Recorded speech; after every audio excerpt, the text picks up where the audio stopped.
Saya, Ida Ayu Locana Dewi, mengucapkan terima kasih kepada para undangan yang sudah hadir dalam sidang terbuka promosi doktor hari ini, 25 Juli 2025. Ibu Bapak sekalian, saya pada kesempatan ini memberikan sedikit cerita kaitannya dengan perjalanan saya untuk memutuskan masuk sebagai mahasiswa program studi doktor ilmu administrasi di Fakultas Ilmu Sosial dan Ilmu Politik Universitas Nusa Cendana.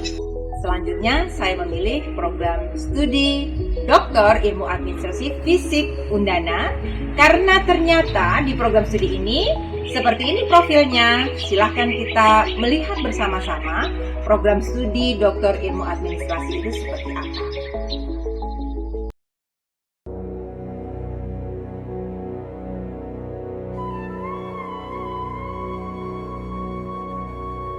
Semakin ke sini, kita diperhadapkan pada tantangan tata kelola masalah publik yang semakin kompleks. Misalnya, kita diperhadapkan pada masalah kemiskinan. Kemiskinan menjadi salah satu isu krusial yang menjelaskan bagaimana persoalan-persoalan seperti pendidikan, kesehatan, itu kemudian menjadi tidak terurus dalam memberikan pelayanan publik yang luas kepada masyarakat. Oleh karena itu, kami mencoba untuk mendesain satu program studi, terutama di level doktor, yaitu program studi doktor ilmu administrasi publik, yang dimana kami berorientasi untuk menghasilkan lulusan dengan profil memiliki kompetensi level ahli di bidang kebijakan publik, tata kelola masalah publik, dan kemudian soal kemampuan kepemimpinan di sektor publik.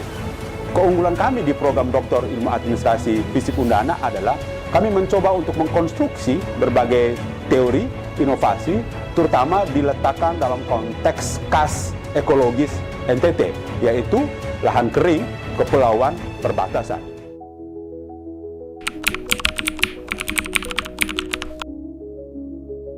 Ketika saya sudah masuk, tentunya saya selalu memiliki istilah Pertamina, mulai dari nol ya. Sebagian besar dari teman-teman sejawat saya di semester ganjil tahun akademik 2022-2023 hanya satu orang, yaitu Bapak Al yang S1, S2-nya itu ilmu administrasi. Dan kami semua sedang belajar dan memperdalam. Ketika saya duduk mendengarkan matrikulasi, mereka memberikan teori, misalnya Weber, Foucault, Derrida, dan itu baru saya dengar. Dan kemudian saya terpesona dengan para dosen yang memberikan waktu untuk melaksanakan kegiatan matrikulasi.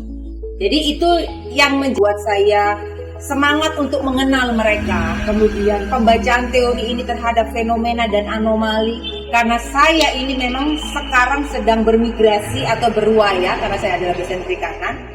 Ada ikan yang namanya spesies itu Catadromus dan Anadromus. Jadi dia berwaya dari perairan tawar ke perairan laut. Nah, itulah saya.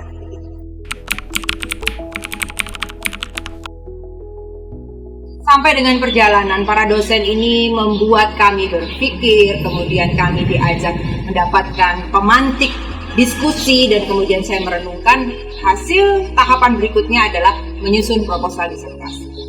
Saya merenung, apa kira-kira yang harus dilakukan? Dan pada tahap ini saya sangat bersyukur dan menjadi kebahagiaan bagi saya ketika saya diberikan pendamping atau komisi promotor saya atau komisi pembimbing saya, orang-orang yang luar biasa. Bapak Profesor Insinyur Fredrik Benu, PhD. Beliau adalah seorang yang sangat kuat kuantitatifnya, dan kemudian beliau yang memperkenalkan saya dengan SEM atau Struktur Equation Model, pada saat itu dibawakan dalam bentuk software Amos. Dan kemudian Bapak Profesor Dr. David Pandi MS yang kemudian, dan juga Bapak Dr. Laurentius Sairani MPA, itu beliau berdua sangat kuat membantu saya di kualitatif, pembacaan teori, mengkonstruksi teori, dan kemudian melihat apa yang harus dilakukan. Prof. Aloysius Liliweri memberikan pembelajaran pada kami dan kemudian mendampingi saya. Kami semua kaitannya dengan metafora, pandangan filosofi dan lain sebagainya. Co-promotor pertama saya itu adalah Bapak Profesor Dr. David Pandi MS, dan meskipun saya sudah kenal lebih dulu sebelum jadi mahasiswa, tapi beliau benar-benar sangat profesional begitu. Dan ketika saya sudah akan maju ke seminar hasil, dan kemudian beliau mengatakan, "Ibu, disertasi ini sama seperti kita membangun rumah. Kita sudah mengeluarkan semua sumber daya, tenaga, pikiran, dan ketika orang datang dengan pemandangan atau dengan sudut pandang yang berbeda, maka mereka akan memberikan masukan. Jadi bukan diabaikan, tetapi itu diterima, dan setiap masukan itu pasti akan ada begitu." Ya.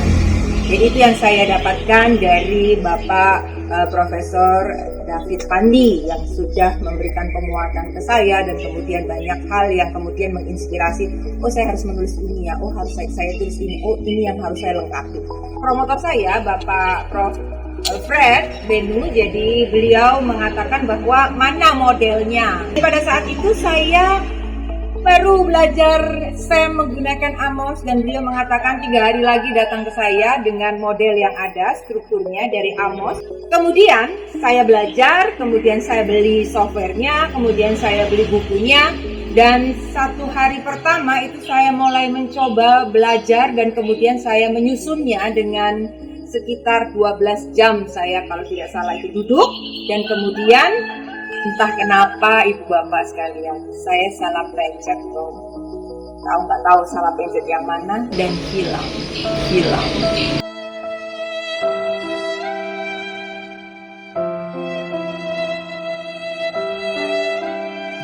Dan di situ saya panik, karena 2 hari lagi, artinya lusa, saya harus ketemu dengan Prof. Fred. Waktu itu saya hanya diam, dan kemudian apa yang saya lakukan? Pertama adalah minum air hangat, kemudian kedua saya minum Milanta atau Plantasi, dan kemudian dalam waktu 18 jam begitu akhirnya saya menyelesaikan itu. Dan kemudian tantangan yang berikutnya adalah bagaimana membuat sesuatu yang dari SEM ini menjadi sesuatu yang tervisualisasi dengan baik, sehingga orang-orang ilmu alam itu bisa juga memahami kolaborasi. Saya selalu mengatakan siap, meskipun sampai di perjalanan juga ini yang gimana ya, saya kok hanya ngomong siap, tapi itu sugesti dalam pikiran saya ketika saya mengatakan siap, maka pikiran bawah sadar saya itu digerakkan untuk ayo cari, pikir, meskipun nanti lambungnya ngerodok begitu.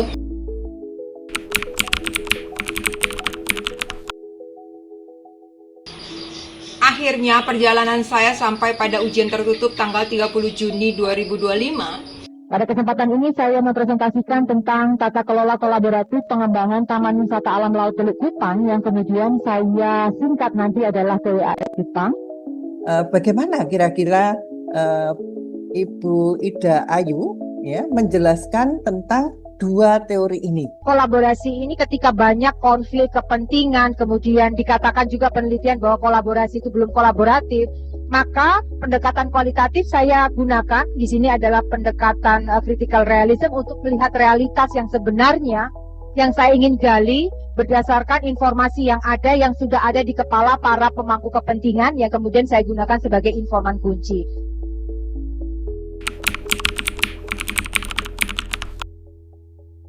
Jadi demikian, dan kemudian saya sangat bersyukur ketika semua orang dan kemudian memberikan penguatan ke saya dalam mengelola sumber daya diri saya pribadi. Bapak Dr. Laurentius Sairani MPA selaku koordinator program studi kami mengatakan, sekolah doktor bukan hanya tentang disertasi, tetapi proses dinamika berpikir itulah yang kemudian akan menguatkan ketika nanti keluar dari program studi ini memiliki pengalaman untuk melakukan pemikiran secara terintegrasi dan kemudian diam lebih banyak untuk merenungkan apa yang harus disampaikan, menganalisis dan kemudian menghasilkan sesuatu yang solutif terhadap fenomena bahkan anomali yang terjadi.